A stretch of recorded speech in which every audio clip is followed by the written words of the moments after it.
बात करेंगे आज हम बंगाल की खाड़ी का अफवाह तंत्र के बारे में बात करेंगे। तो हमने पहले बात की थी अरब सागर के अफवाह तंत्र के बारे में। बात करेंगे हम बंगाल खाड़ी के अफवाह तंत्र के बारे में, जिसमें हमारे प्रथम नदी है वो है चंबल। कौन सी है? चंबल नदी है। कौन सी नदी है? चंबल। कौन सी नदी के बारे में बात करेंगे हम? चंबल के में। तो देखते हैं कि इसका उद्गम स्थल है वो है जानापाव की पहाड़ी। कौन सी? जानापाव की पहाड़ी, एमपी। जानापाव की पहाड़ी एमपी से यह क्या है? निकलती है। कौन सी? चंबल रिवर। और इसका जो मिलती कहाँ है और गिरती कहाँ है? ये गिरती है यूपी के इटावा शहर में यमुना नदी में गिरती है। कहाँ पर गिरती है? यमुना नदी में। इसके उपनामों की बात करें, किसके उपनामों की बात करें तो इसके उपनाम हैं, देख सकते हैं हम कि चवर्णवती। कौन सी वती? चवर्णवती। यस। और कामधेनु। कौन सी धेनु? कामधेनु के नाम से भी इसको जाना जाता है। और इसको नित्यवाहिनी। कौन सी वाहिनी? नित्यवाही नदी के नाम से भी इसको जाना जाता है। ये राजस्थान में प्रवेश करती है चौरासीगढ़ गांव चित्तौड़गढ़ से। चौरासीगढ़ गांव चित्तौड़गढ़ से प्रवेश करती है। इस नदी पर कुल बांधों की बात करें तो इस नदी पर कुल बांध हैं 4। कितने हैं? 4 बांध हैं। इनमें से राजस्थान के अंतर्गत बांधों की बात करें तो राजस्थान के अंतर्गत हैं 3। कौन कौन से बांध हैं राजस्थान के अंतर्गत? राजस्थान के अंतर्गत बांध हैं वो है कोटा बैराज और जवाहर बैराज, जवाहर सागर बांध, और एक है राणा प्रताप सागर बांध। कौन सा प्रताप सागर बांध? राणा प्रताप सागर बांध। ये बांध राजस्थान में पाए जाते हैं। और जो चौथा बांध है वो है गांधी सागर बांध। कौन सा? गांधी सागर बांध। ये कहाँ पर है? एमपी में। कहाँ पर है? एमपी में। और देख सकते हैं हम ये जानापाव की पहाड़ी से निकलती है और निकलती हुई ये राजस्थान के चौरासीगढ़ गांव से राजस्थान में प्रवेश करती है। और प्रवेश करती हुई राजस्थान में इसका प्रवाह क्षेत्र है वो है चित्तौड़गढ़, कोटा, सवाई माधोपुर, बूंदी, करौली, धौलपुर होते हुए ये यमुना नदी में मिल जाती है। और इसकी क्रमों की बात करें तो प्रथम बांध आएगा वो आएगा गांधी सागर बांध। गांधी सागर के बाद बांध आता है वो आता है राणा प्रताप सागर बांध। राणा प्रताप सागर बांध। राणा प्रताप सागर बांध के बाद आता है जवाहर सागर बांध। कौन सा? जवाहर सागर बांध। और जवाहर सागर बांध के बाद आता है कोटा बैराज। कौन सा बैराज? कोटा बैराज। इस प्रकार से इस पर ये बांध बने हुए हैं। और देखते हैं हम कि जो चंबल नदी पर एक चूलिया जलप्रपात बना हुआ है। क्या बना हुआ है? चूलिया जलप्रपात, जिसकी ऊंचाई कितनी है? 18 मीटर। 18 मीटर। और देख सकते हैं हम राजस्थान के अंतर्गत इसका रूपरेखा ये रही है। और देखेंगे इसकी सहायक जो नदियां हैं वो हैं छोटी काली सिंध। कौन सी काली सिंध? छोटी काली सिंध। छोटी काली सिंध। छोटी काली सिंध। काली सिंध झालावाड़, बारा, कोटा, आहू, झालावाड़, परवन, झालावाड़, बारा, पार्वती, बारा, कोटा, कुन्नू, बारा, करौली, सीप, सवाई माधोपुर, गुजाली, चित्तौड़गढ़, बामनी, चित्तौड़गढ़, इज, चित्तौड़गढ़, और कुराल भीलवाड़ा बूंदी और मेज भीलवाड़ा बूंदी। ये इसकी क्या हैं, सहायक नदियां हैं। क्या हैं इसकी सहायक नदियां, क्या हैं सहायक नदियां। और बात करेंगे चंबल नदी घाटी परियोजना। कौन सी, चंबल नदी घाटी परियोजना। तो इसमें साझेदारी है 50-50 किसकी, एमपी की और राजस्थान की। एमपी की और राजस्थान की कितनी है, 50-50। और बात करते हैं हम कि गांधी सागर बांध का निर्माण हुआ था, वो हुआ था 1959 में। कब हुआ था, 1959 में। और कोटा बैराज का 60 और राणा प्रताप सागर बांध का 70 में और ये जवाहर सागर बांध का 72 में। इस प्रकार निर्माण हुआ है 59, 60, 70 और 72। और जो विद्युत की यूनिट हैं, इससे 23 मेगावाट बनती है विद्युत, और इस पर विद्युत का निर्माण नहीं होता है। और इससे 43 मेगावाट और इस पर 33 मेगावाट। यानी टोटल बात करेंगे तो इसमें होती हैं जो विद्युत बनती है हमारी 386 मेगावाट बनती है। कितनी बनती है, 386 मेगावाट। और राजस्थान को कितनी मिलती है, 193 मेगावाट और एमपी को 193 मेगावाट। ये हमारी शानदार ट्रिक रहेगी किसकी, बांधों की। किसकी, बांधों की। गा से गांधी सागर बांध, गा से गांधी सागर बांध। काते कोटा बैराज, कौन सा बैराज, कोटा बैराज। राते राणा प्रताप सागर, कौन सा प्रताप सागर, राणा प्रताप सागर। और जा से जवाहर सागर बांध, कौन सा बांध, जवाहर सागर बांध। बात करेंगे चंबल घाटी परियोजना राजस्थान में निर्मित प्रथम बांध। तो प्रथम बांध बना हुआ था, वो बना था कोटा बैराज। कौन सा barrage, Kota barrage. Option number A. Chambal नदी राजस्थान और एमपी के मध्य 252 किलोमीटर की अंतर्राज्यीय सीमा का निर्माण करती है। कितनी, 252 किलोमीटर, 252 किलोमीटर। चंबल नदी पर कोटा में क्या बना हुआ है, हैंगिंग ब्रिज। क्या बना है, हैंगिंग ब्रिज, जिसे हम क्या कहते हैं, झूलता हुआ पुल।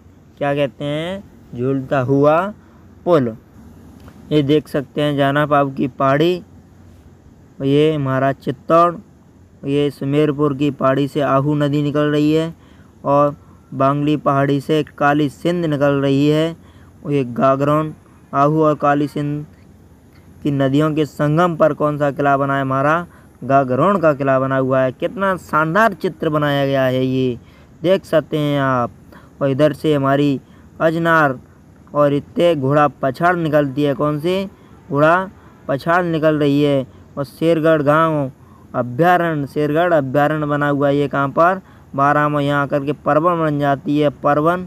ये नदियाँ यहाँ मिलती हैं रामगढ़ में। कहाँ पर मिलती हैं, रामगढ़ में। नौनेरा कोटा में मिल जाती हैं। ये किस में मिलती हैं, आकर के ये यहाँ चंबल में मिल जाती हैं। ये बनास इधर से निकल के आके ये भी चंबल में मिल जाती है। अब बात करेंगे ये यहाँ से देखिए कराहट, क्या है, कराहट। ये राज्य में प्रवेश करती है शहरपुर एमपी क्षेत्र से। सीप नदी श्योरपुर से निकलती है। कहाँ से निकलती है, श्योरपुर से। कुन्नू शिवपुरी एमपी से निकल के एक करौली में न्यू बहती हुई ये यहाँ आ जाती है धौलपुर। और ये देखिए यमुना में मिल जाती है। ये क्या है, त्रिवेणी संगम, त्रिवेणी संगम। एक बार संपूर्ण डिस्प्ले की स्क्रीनशॉट लें। बात करेंगे चंबल में दाईं ओर से मिलने वाली नदियाँ।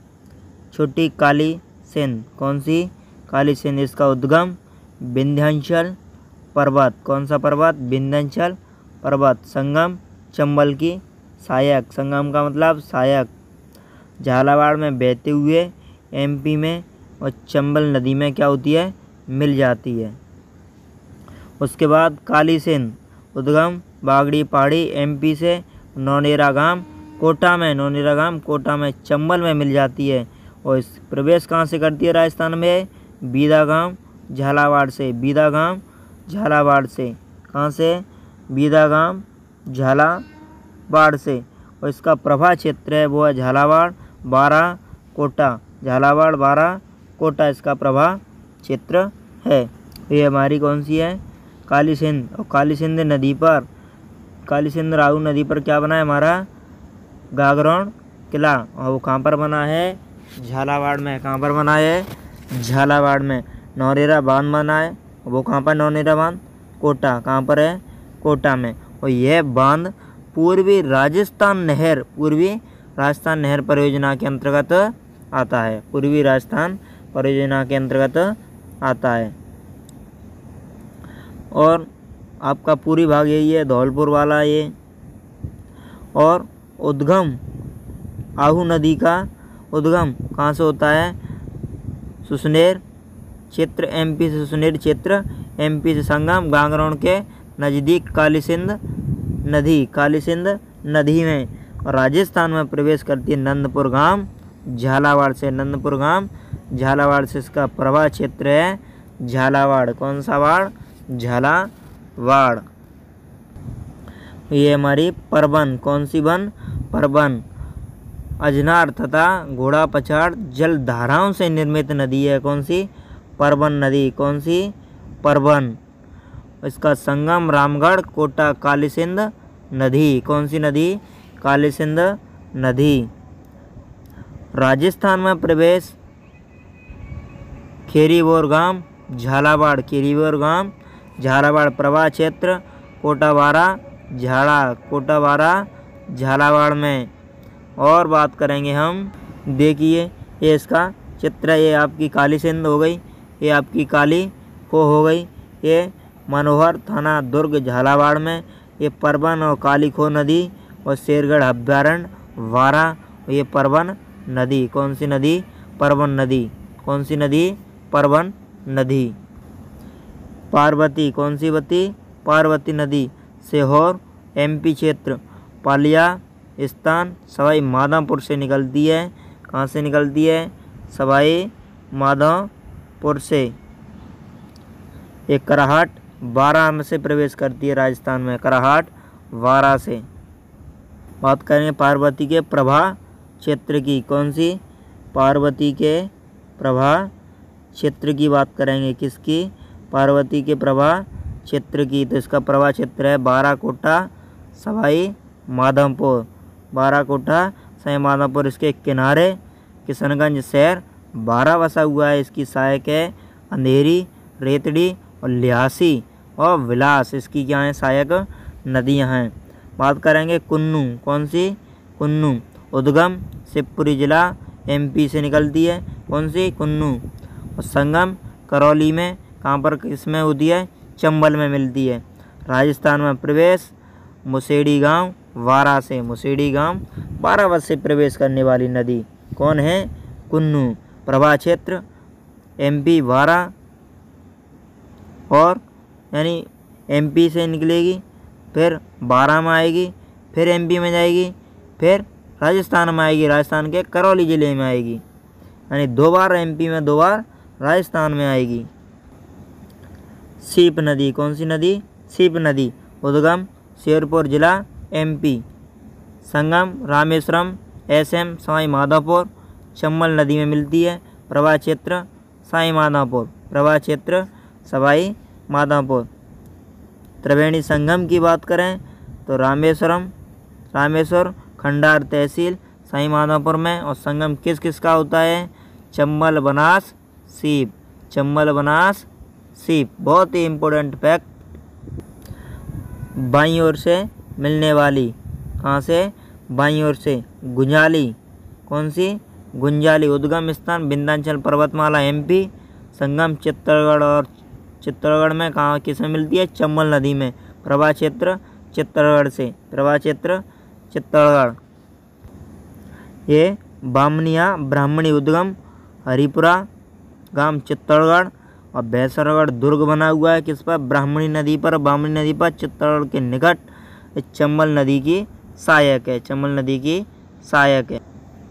यह है इज नदी। कौन सी? इज। उद्गम भैंसरगढ़ चित्तौड़गढ़ से, संगम डाबीबन चित्तौड़गढ़ चंबल में।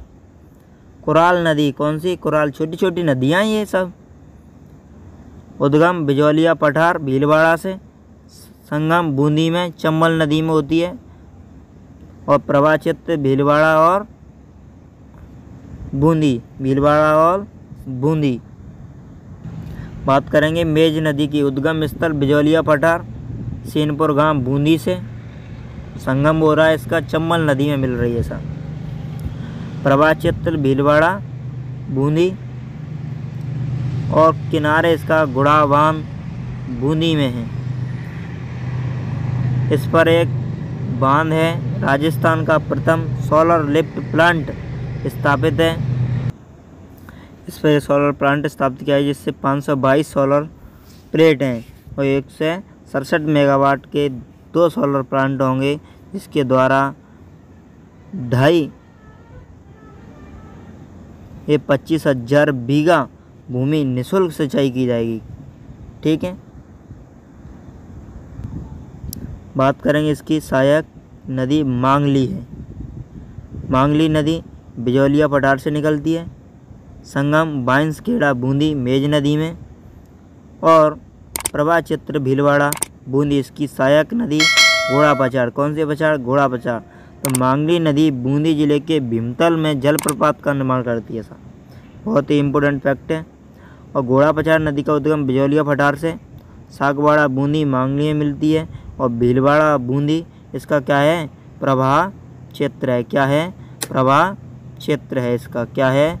वो प्रवाह क्षेत्र है। ये आप देख सकते हैं यमुना नदी, जानाप आपकी पहाड़ी, ये आपकी चंबल, ये गुजाली बामनी और ये एज भैंसरगढ़ से निकल के आगे चित्तौड़गढ़ का, चित्तौड़गढ़ का दुर्ग बना हुआ है यहाँ पर।